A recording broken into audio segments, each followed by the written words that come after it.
Welcome to the Deep Dive. Today we are plunging into a really rich collection of classic Russian short stories. We're working from that compilation you shared, the one edited by Thomas Seltzer. That's right. It's quite a lineup. You've got Pushkin, Gogol, Tolstoy, Chekhov. The big names are here, but also some other maybe less familiar but equally powerful voices. Absolutely.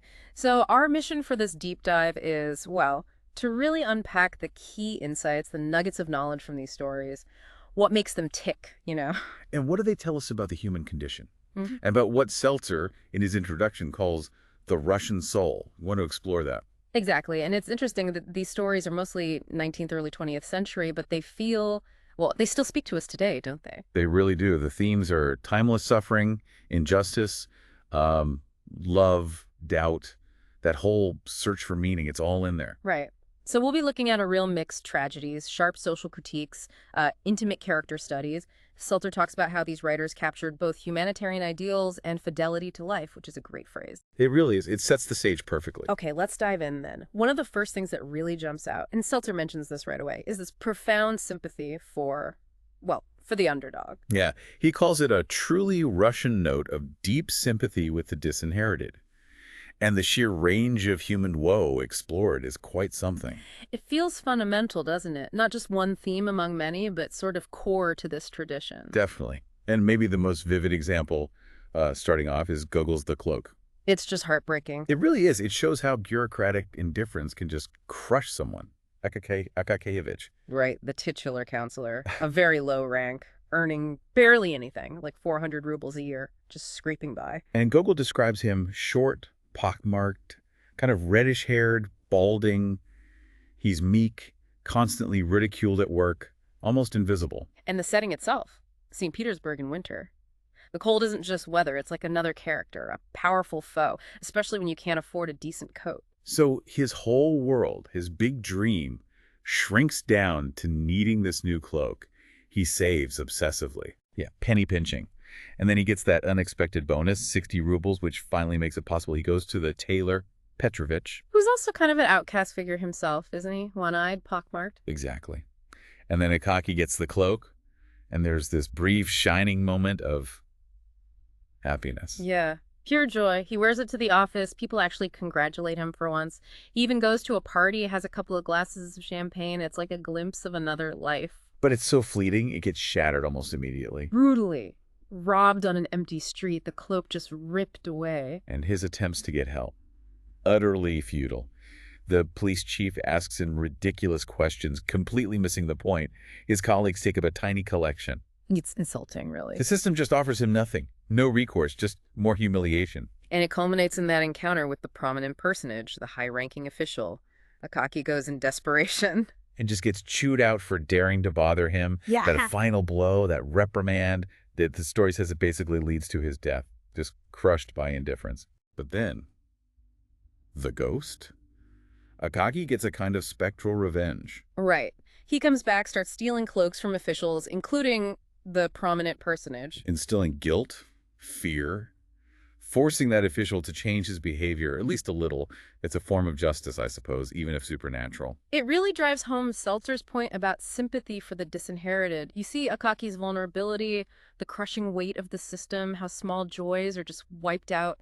You can't help but root for him, even as a ghost. And this theme of unjust suffering, it appears elsewhere too, though maybe differently. Like in Tolstoy's God sees the truth, but waits. Yes. Aksionov the merchant. Falsely accused of murder because a knife turns up in his bag. It's flogged, sent to Siberia for 26 years. It's immense suffering, a whole life derailed by sheer bad luck and injustice. But his path is different from Akaki's revenge, isn't it? He finds a kind of inner peace through faith. Exactly, a different response to profound suffering. And then there's Chekhov's Vanka. Just devastating. Oh, that one's tough. The 9-year-old apprentice, writing that letter home on Christmas Eve. Describing his misery being beaten, hungry, cold, lonely. The simplicity of it makes it even more painful. Missing the Christmas tree, the dogs, asking for a golden walnut, and that address. To my grandfather in the village.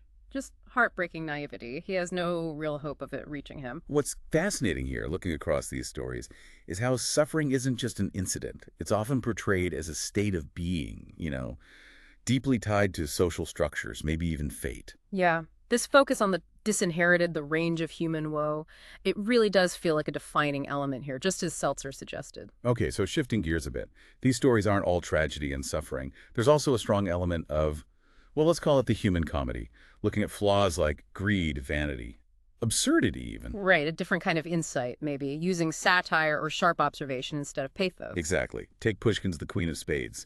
You're thrown into this world of high society card parties. And it all hinges on that story Tomsky tells about his grandmother, the old countess, and her secret for winning at cards, those 3 magic cards. Enter Herman. He's described as calculating, not even a real gambler by temperament. But he becomes utterly obsessed with getting this secret for the wealth it promises. And he's ruthless about it. He manipulates Lizaveta, the countess's ward, plays on her feelings just to get access. The confrontation with the countess. It's chilling. She dies of fright. But Herman's first thought isn't remorse. It's apparently, my pistol was not loaded. Like the mechanics of his plan, not the human cost. And Lizaveta sees right through him then. Money, that was what his soul yearned for. He even compares himself to Napoleon, that level of cold ambition. And of course it leads to his downfall. At the card table, he bets everything on the Queen of Spades, the card he thinks is the key. But he sees the countess's face in the card, a kind of psychological haunting, maybe? His obsession destroys him. And that detail about the countess's funeral. Nobody wept. Tears would have been on affectation. Just shows the coldness, the superficiality of that whole world. Chekhov offers similar critiques, maybe more subtly sometimes, like in Children. Ah, yes, Julian Mastakovich at the children's ball. He's not enjoying the party. No, he's calculating the value of the rich little girl's mini ruby dowry. And he's cool to that poor red-haired boy who takes some fruit. It reveals his character instantly.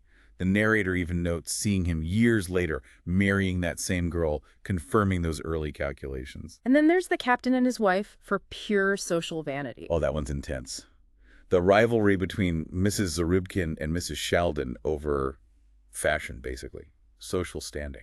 Obsessing over whether dresses are from Moscow or bought abroad, how the skirts are draped, analyzing Mrs. Sheldon's trunk like it holds state secrets. And the poor tailor, Abramka, caught in the crossfire. It's all about keeping up appearances, no matter how ridiculous. And for sheer absurdity, you have Saltykov-Shchedrin's The Two Officials. Right. These 2 bureaucrats suddenly find themselves naked and stranded on a deserted island. And their first thoughts, coffee, and making a report. They are completely, utterly helpless. Totally dependent. They can't even find food. Their whole existence revolves around finding a muzhik, a peasant, to do everything for them. And the kicker is, once they're rescued and back in their bureaucratic world, they instantly revert to their old arrogance. No lesson learned. It's a brilliant satire of that kind of dependency and bureaucratic mindset. So what's fascinating across these more satirical stories is how effectively they expose human flaws. Greed in Herman, vanity with the captain's wives, sheer incompetence with the officials. Yeah, it raises that question. What's driving people? Is it always external forces, fate? Or are these inherent flaws, greed, vanity, absurdity, just as powerful? Satire can be just as revealing as tragedy, maybe sometimes more uncomfortably so. Definitely. And moving beyond those external actions and social critiques, a lot of these stories really dig deep into the characters' inner worlds. Faith, doubt, the big questions about meaning. This is where you feel that point Seltzer made about Russian intellectuals taking literature so seriously. Like Dostoevsky's passionate search, he called it. It wasn't just entertainment. Chekhov's The Bet is such a stark example of this. The lawyer agrees to 15 years of solitary confinement. And spends it just reading, devouring knowledge, languages, philosophy, history, hundreds and hundreds of volumes, an immense intellectual journey. And near the end, he focuses intensely on the New Testament. Which leads him to this absolute radical conclusion. He writes that letter renouncing the prize money, the millions. Calling everything worldly wealth, freedom, even knowledge, beauty, void, frail, visionary, and delusive. He sees it all as ultimately meaningless. And he deliberately breaks the bet by leaving just minutes early. It's a complete rejection of the very things the bet was about. The banker's shock really underscores how radical that perspective is. We see a different kind of philosophical quest in the story about Socrates. Right, the allegory. Oh. He's questioning the old gods, searching for truth and justice, even if it leads him into a desert of doubt, as the text puts it. He even hears a voice, Zeus maybe, accusing him of destroying belief. But he keeps searching for him whom I have sought all my life long. It frames humanity's search for meaning as this ancient, ongoing quest. And then there's Andreyev's Lazarus. Wow, that one is intense. Right. Confronting death head-on. Lazarus comes back from the dead, but something has fundamentally changed. His eyes reflect the unfathomable there. And this knowledge he carries, this glimpse of Yeah. whatever is beyond, it's horrifying. It seems to destroy meaning for others. Exactly. The sculptor can't create anymore. The wise man loses his thought. The drunkard can't even find joy in getting drunk. Lazarus embodies a truth that shatters the illusions people need to live. Even Emperor Augustus, the height of worldly power, is almost overcome by Lazarus's gaze. He has to cling to earthly life, to its joys and sufferings, to find refuge. And his solution isn't to kill Lazarus, but to blind him. Maybe suggesting you can't destroy that ultimate truth, but you can try to block it out. It's powerful stuff. Yeah. What's fascinating is how these stories wrestle with that core question of meaning from such different angles. Yeah, is meaning found in worldly things? In faith? In knowledge? Or does some knowledge actually destroy meaning?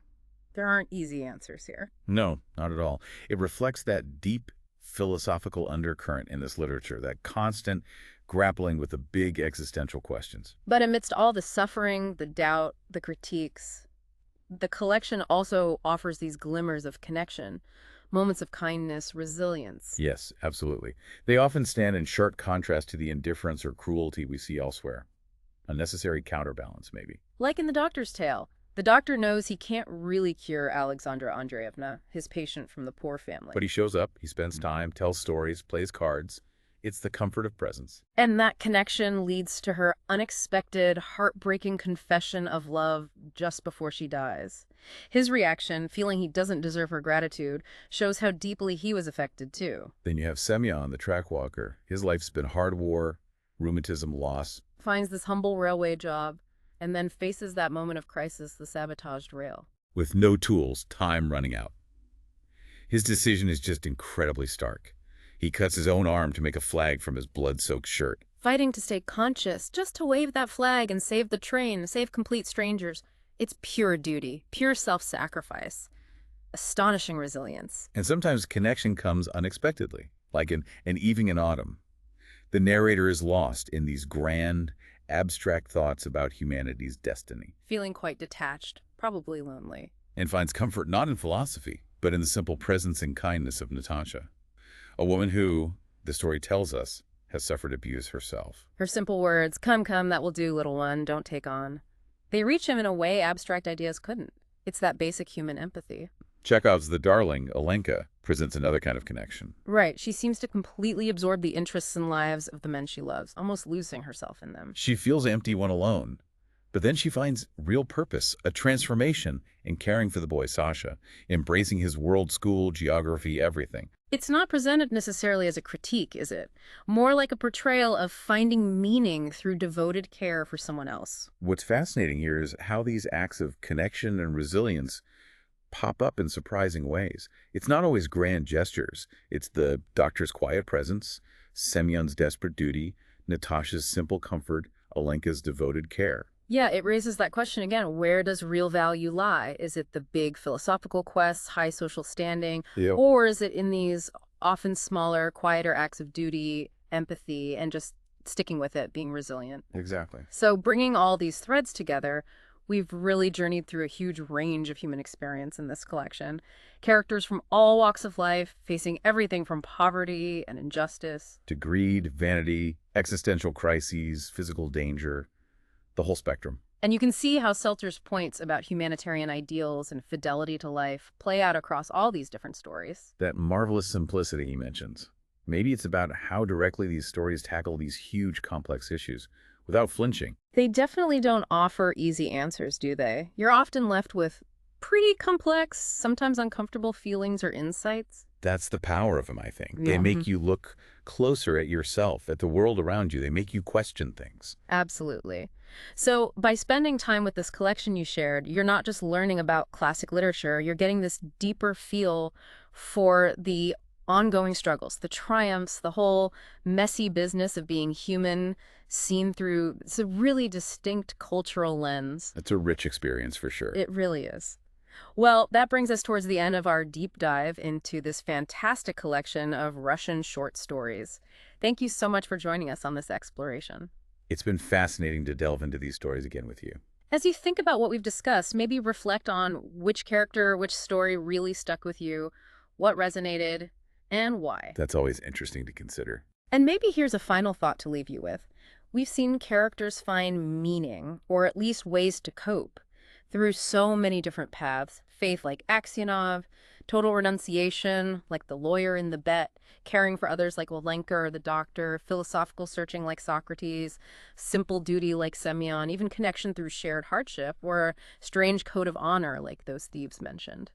But we also saw how some knowledge, like Lazarus's terrifying insight into death, seems almost destructive to life itself. Right. So considering this whole tapestry, what does this collection suggest about navigating our world? A world full of both incredible suffering and these fleeting, vital moments of connection.